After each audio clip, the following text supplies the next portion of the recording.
আসসালামু আলাইকুম। সবাই কেমন আছেন? আমরা আলহামদুলিল্লাহ ভালো আছি। আমার বেলকনিতে এই ফুলের গাছগুলো রেখেছিলাম, এই সবগুলো গাছ।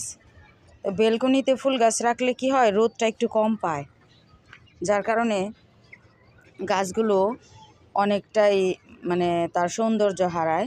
এজন্য মাঝে মাঝে আমি এই গাছগুলোকে ছাদে নিয়ে আসি। ছাদে প্রচুর রোদ পায়, আর অনেক ফুল ফোটার কারণে গাছগুলোতে খাবারও গোড়ায় কমে গেছে।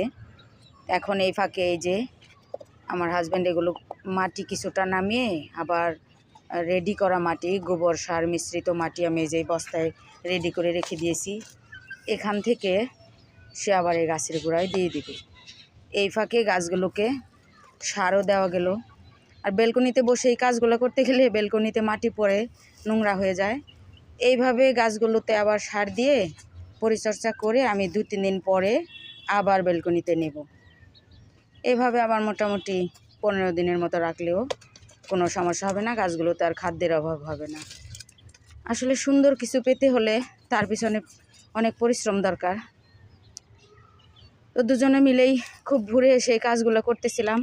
তো ভাবলাম এটা আপনাদের মাঝে একটু শেয়ার করে দিই, সবাই এর মাধ্যমে শিখবে কিভাবে ফুল গাছের পরিচর্যা করতে হয়।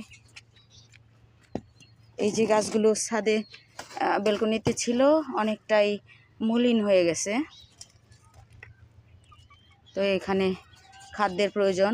আবার 2-4 দিনেই এগুলোর আসল চেহারাটা ফিরবে, আবার সৌন্দর্য ফিরে আসবে। ধন্যবাদ বন্ধুরা।